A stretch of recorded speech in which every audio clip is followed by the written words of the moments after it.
Oh, I think it was the fact that we were asking the question from an economics perspective. So this came out of a conversation I had with Asher Walensky, and we were talking about how people get power. And so the idea was to understand that when you took into account people's incentives and decisions in making relationships and how that ends up affecting other people.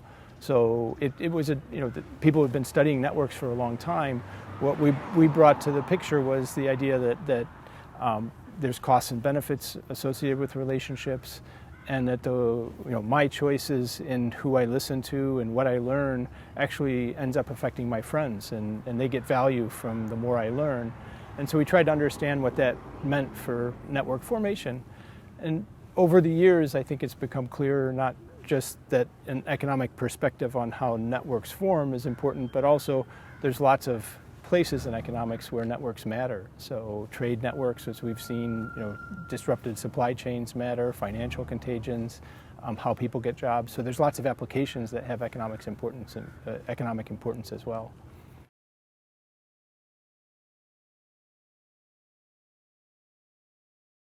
Homophily refers to the fact that people tend to associate with other people who are similar to themselves. So we see this, by age, by religion, by caste, by ethnicity, by language, by economic standing. People tend to be mixing with other people who are similar to themselves, and they tend to be associating with people that are similar. And that has good and bad effects. So on the one hand, it's easier to learn from people who are similar to oneself. So I learn more from somebody who has my same background when they try and undertake something. So if a kid is trying to decide whether they should go to university, somebody else who's very similar to themselves can give them good information about that.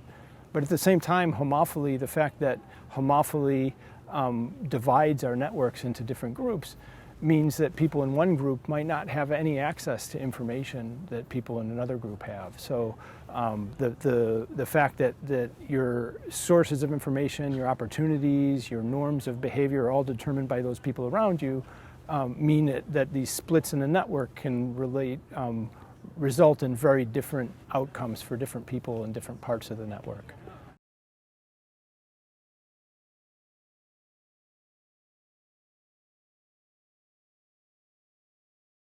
Yeah, so there's actually an amazing paper that was written by Sir Francis Galton in 1907, and it was called Vox Populi, the voice of the people.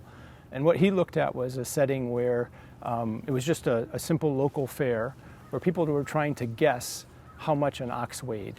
So everybody could look at the ox and then try and guess how much it weighed.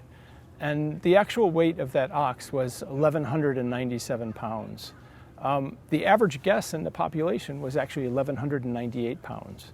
So the population, there were about 780 some guesses. If you aggregated all those people, even though each one might be wrong, on average they were right.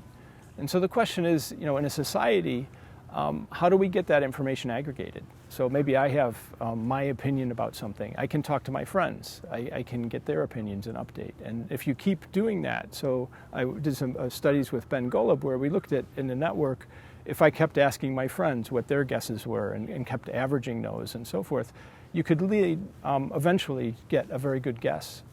So the network can aggregate things really well, but it takes a few things to be true.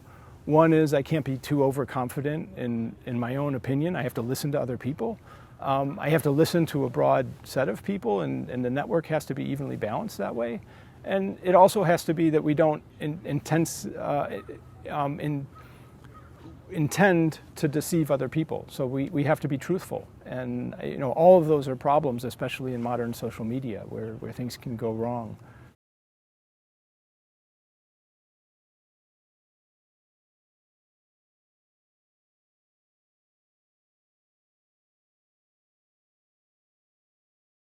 Yeah, so for instance, most jobs are obtained through social contacts. So when you want to get an interview somewhere, it helps to have somebody that work for that company.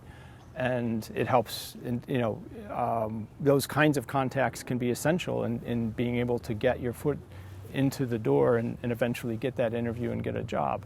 And so what that means is people end up with correlated outcomes.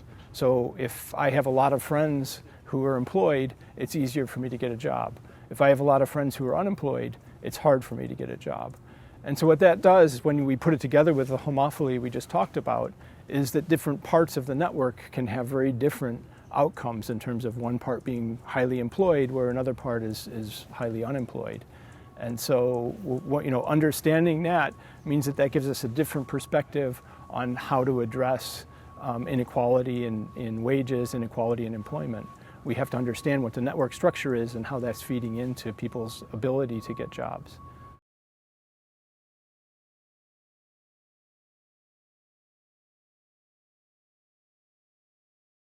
Yeah, so when we think about a basic disease spreading, what is true is the more contacts I have, the more chance I have to catch it. And the more contacts I have, the more chance I have to spread it. When you look at a financial network, there's actually more forces at work than just this simple contact. So think of a bank and imagine that it has 4 partners. So if it's just working with 4 other partners, if one of those goes bankrupt, that could be a major disruption in the bank's business because it's a quarter of their business. If instead they're working with 100 other banks, then if one of them goes bankrupt, that's only 1% of their business. So in that context, working with more other banks and having a denser network and a bigger network can actually be enhancing in terms of stability and help diversify things. Whereas when you're talking about simple contagions, that actually makes things worse.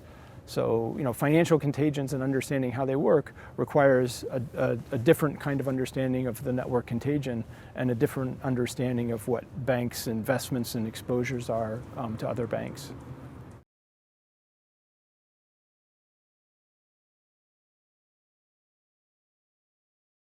Yeah, so when we start thinking about inequality and poverty, a lot of the kinds of policies that people usually suggest are ones like redistribution. So, we tax the wealthier and give money to the poor.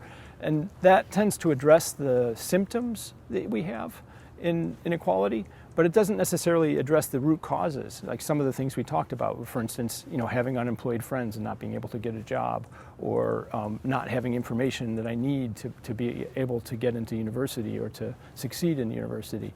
So the basic network structure gives us different kinds of prescriptions. And understanding that homophily, understanding those network barriers and trying to overcome those is something that we can do to sort of have a long-term impact on inequality rather than just sort of addressing the shorter-term symptoms.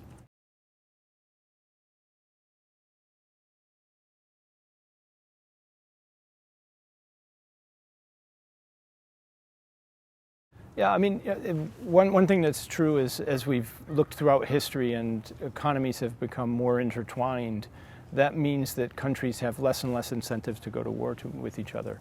At present, the kinds of sanctions that are being put in on Russia and Belarus to cut off some of the banking opportunities that they have, to cut off the financial ties that they have, to cut off social ties where their population can be moving in and out of the country, those things can have an impact and cause great harm to them. And that kind of understanding is one that can change their incentives to undertake a long, prolonged war. And so it's a modern tool that wasn't available when countries didn't trade, which is very different from just moving an army in and trying to regain territory solely through military purposes or military means.